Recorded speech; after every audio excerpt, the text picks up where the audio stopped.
안녕하세요. 백다마TV의 백송호입니다. 오늘의 주제는 ETF 투자에 실패하는 이유에 대해서 이야기를 해볼까 합니다. ETF라는 게 21세기 최고의 금융상품이라고 하잖아요. 맞는 말 같아요. 왜냐면은 ETF가 있으면은 일단 투자를 못하는 곳을 찾기가 어려울 정도로 굉장히 다양한 섹터에 투자가 가능하고, 그리고 편한데 또 심지어는 쌉니다. 그러니까 모든 걸 갖춘 금융상품이라고도 할 수가 있겠죠. 그래서 요즘에 ETF가 이제 펀드 시장을 완전히 잡아먹었고, 미국 같은 경우에는 개별 주식 투자보다도 오히려 ETF 투자를 많이 하고, 우리나라도 점점 투자의 문화가 그렇게 되어가고 있는 것 같아요. 그런데 정말 이 단점을 꼽기가 어려운 게 이 ETF인데, 아이러니하게도 굉장히 많은 ETF 투자자들이 결국에는 이제 실패로 끝나는 사례가 적지 않습니다. 그래서 그 이유가 무엇인지 한번 이야기를 해드리도록 할게요. 저는 투자도 역시나 마인드가 가장 중요하다고 생각을 하거든요. 제가 이 분야에 한 20년 정도 머물면서 느낀 게 뭐냐면은,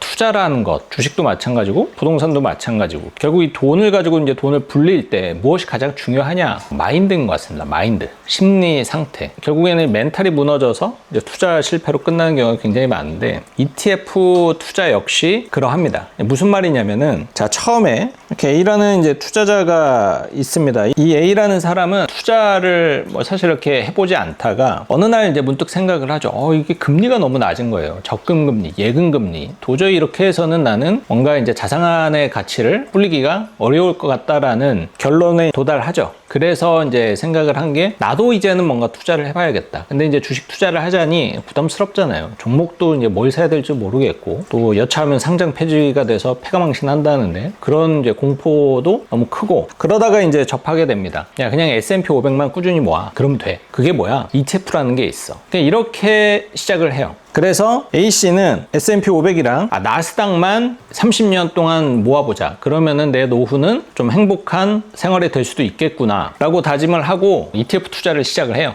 그래서 가장 이제 기본 베이스라고 할 수 있는 S&P 500 ETF와 이제 나스닥 100 ETF 두 가지 종목을 반반 쪼개서 매달 적립식 투자를 이제 시작을 하는 거죠. 그런데 이제 시간이 지나면서 이 A씨의 심경에는 변화가 생기기 시작을 하는데, 무슨 변화냐면은 의심이 생기기 시작을 합니다. 이게 무슨 말이냐? 내가 투자한 이 지수는 10%가 올랐는데 요즘에 AI가 좀 핫하다라고 하더니 그 섹터는 20%, 30%가 오르는 거예요. 이러한 상황이 계속 지속이 되죠. 이건 어쩔 수가 없는 게, 지수가 딱 중간이고 중간에 여러 가지 이제 테마들이 막 왔다 갔다 합니다. AI가 올라갈 때도 있고 전기차 올라갈 때도 있고, 하락하는 건 보이지 않아요. 늘 남의 떡이 커 보이는 느낌을 계속 받는 거죠. 이렇게 생각이 바뀌면은 행동이 변하기 시작을 합니다.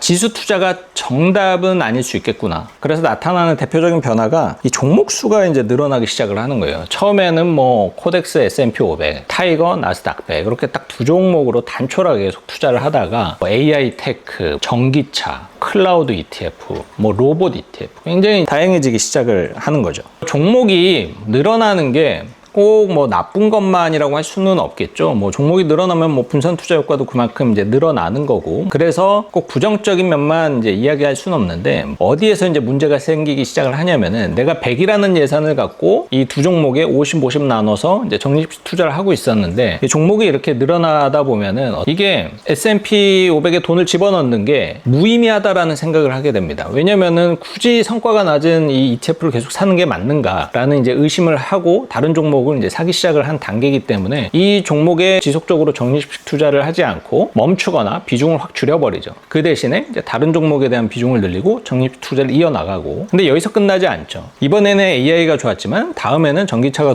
좋을 수도 있고, 또 그 다음에는 바이오가 좋을 수도 있잖아요. 그럼 계속 이렇게 갈아탑니다. 근데 이 갈아타는 과정 속에서 기존 종목을 깔끔하게 정리를 하고 갈아타느냐? 그렇지는 또 않아요. 기존 종목은 기존 종목대로 계속 이제 방치가 되는 거고, 계속 이제 남의 떡이 커 보이니까 이제 그런 ETF가 계속 늘어나면서 조금씩 투자를 하다가 또 성과 무너지면은 이게 또 아니구나 해서 또 적립을 멈추게 되고, 그러니까 여기서 이제 약간의 악순환이 조금씩 시작을 하는 겁니다. 그 다음은 투자가 어느 정도 익숙해지잖아요. 그리고 투자를 하다 보면은 어떤 걸 겪냐면은, 내가 선택한 종목이 올라갈 때 이럴 때 이제 투자자들은 어떤 걸 느끼냐면, 오, 내가 좀 능력이 있구나. 종목을 고르는 능력, 그리고 타이밍을 고르는 능력이 있는 사람이구나. 내가 좀 감이 있네. 이런 좀 자신감이 좀 차오르기 시작을 합니다. 그러면은 이 적립식 투자라는 게 굉장히 비효율적으로 이제 느껴지는 거예요. 왜냐면은 적립식 투자라는 것은 어떤 시장 상황을 고려하지 않고 그냥 특정한 날에 그냥 꾸준하게 적금처럼 적립을 하는 게 적립식 투자잖아요. 적립식 투자의 최대 단점은 높을 때도 사고 낮을 때도 사고 그런 타이밍을 고려하지 않는다라는 거죠. 근데 이게 사실은 굉장히 좋은 투자임에도 불구하고 이 자신감이 그게 찬 사람에게는 굉장히 비효율적인 투자로 이제 느껴지게 됩니다. 그래서 이렇게 차트를 이렇게 쭉 보니까 요럴 때 사고 요럴 때 팔고 하는 게 합리적인데 이거 충분히 할 수 있겠는데 왜 못하지 이거를? 이런 생각이 드는 거죠. 그래서 심경 변화 2단계로 이 자신감이 상승하는 요 단계, 슬슬 어떻게 보면은 지옥이 시작되는 단계라고 할 수도 있겠죠. 그래서 어떠한 행동이 나타나느냐, 적립식 투자를 멈추고 이제 임의 매수로 전환을 하게 됩니다. 그냥 어떤 뭐 차트를 본다든지 뭐 시황을 본다든지 뉴스를 본다든지 뭐 어쨌든 뭐 수단과 방법을 가리지 않고 싸다고 하는 시점에 이제 매수를 하겠다. 타이밍을 내가 한번 맞춰보겠다라는 마음으로 이제 행동이 나타나기 시작을 하고, 그 다음 단계로 이제 바로 이제 목돈이 들어오기 시작을 하는 거죠. 투자를 막 시작을 하는 그 초기 단계에는 투자를 할 돈이 없다라고 생각을 해요. 그래서 뭐 매달 월급을 받아서 거기서 뭐 50만 원, 30만 원 이렇게 좀 투자를 하면은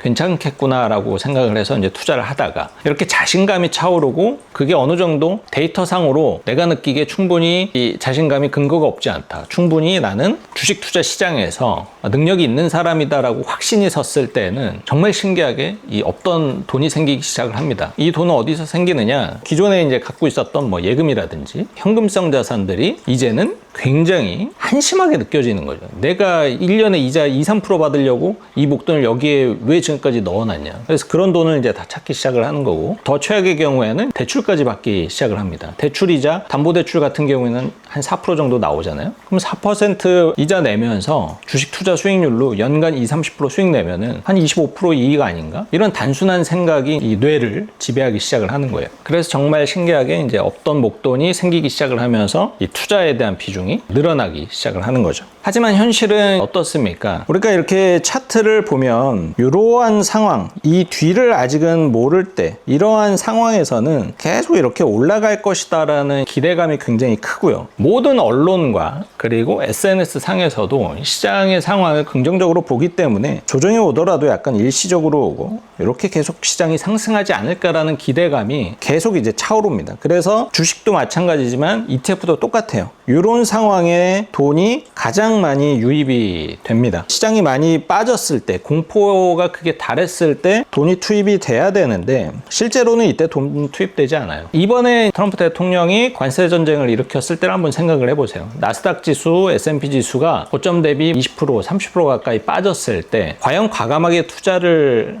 하셨는지를 한번 생각을 해보면 이러한 상황에서 결코 투자를 이어나가는 게 쉽지 않다. 왜냐면은 우리가 투자를 할 때 하락하면은 저가의 매수 기회다라고 배웠으니까 실제로 하기는 합니다. 근데 이렇게 하락장이 이어질 때 저가 매수를 하기는 하는데 때 돈을 다 써버려요. 요때는 돈을 투자하고 싶어도 일단 돈이 없는 경우가 대다수고, 그리고 또 공포가 그게 다르기 때문에 이러한 상황에 뭐 대출 끌어다가 투자하는 사람들도 사실상 거의 없습니다. 그리고 다시 이렇게 시장이 회복이 돼야 다시 돈이 투입이 되기 시작을 하는 거죠. 그래서 이 ETF 투자라는 게 결국에는 뭐 때문에 망하냐면은 주식 투자를 할 때와 똑같은 심리 상태가 되고, 그로 인해서 똑같은 행동이 나타나기 때문에 ETF도 결국에는 실패하는 경우가 굉장히 많아지는 거죠. 그리고 결정적으로 왜 이런 심리 상태가 되느냐, 왜 공포가 왔을 때 과감하게 투자를 못하고 왜 고점이 왔을 때 이성적으로 욕심을 내려놓지 못하느냐. 적립식 투자를 처음에 이렇게 조금씩 할 때는 그 규모가 크지 않잖아요. 그러니까 내가 전체 자산을 100이라고 봤을 때 이 투자하는 자산의 비중이 5%, 10%밖에 안 되기 때문에 얘가 뭐 한 30% 빠져도 전체 자산이 뭐 움직이지는 않거든요. 근데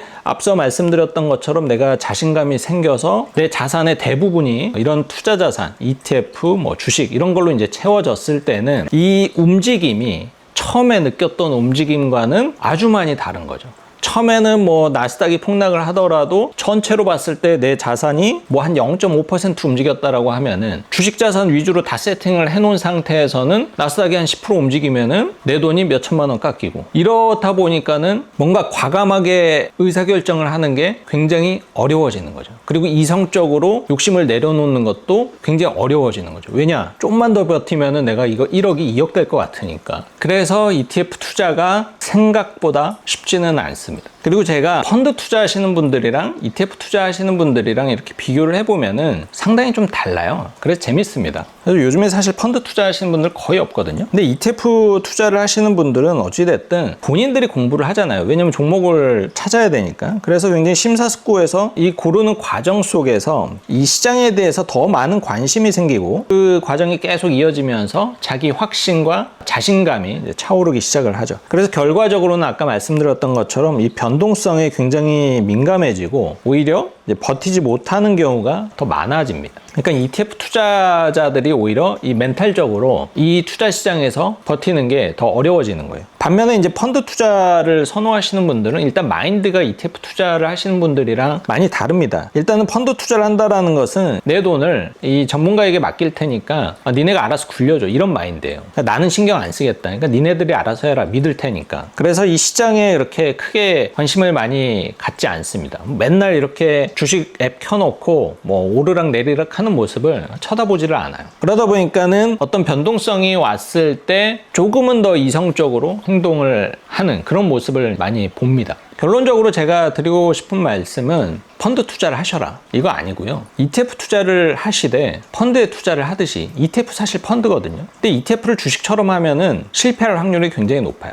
펀드 투자하듯이 조금은 멀리서 지켜본다라는 마인드로, 그리고 감히 시장을 예측을 하려고 하지 마시고, 항상 제가 고객들한테도 말씀을 드리지만 워렌 버핏도 하지 않는 행동을 왜 개인 투자자들이 하려고 하냐. 전 세계에서 투자를 가장 잘하고 가장 많은 경험이 있고 가장 큰 돈을 굴리는 사람조차도 이 시장의 타이밍은 모른다, 알 수 없다, 맞출 수 없다 라고 이야기를 하는데, 내가 뭐라고 그걸 맞출 수 있다라는 자신감을 갖는지 저는 참 이해를 할 수가 없어요. 그러니까는 그런 것만 좀 내려놓고 ETF 투자를 펀드에 투자를 하듯이, 적금에 불입을 하듯이 그냥 괜찮은 종목 몇 가지를 세팅을 해놓고 계속적으로 적립을 해서 투자를 해나가는 거, 이게 ETF 투자를 통해서 성공 확률을 가장 높일 수 있는 방법이다 라고 말씀을 드리고 싶습니다. 네, 오늘은 ETF 투자 왜 실패하는가, 그 심리 상태와 그리고 그 행동 변화에 대해서 말씀을 드렸는데, 이번에도 저는 많이 느꼈어요. 아, 시장이 빠지면 여전히 많은 분들이 그 공포를 견디지를 못하시는구나. 제가 블로그에도 그런 글을 썼거든요. 아, 트럼프가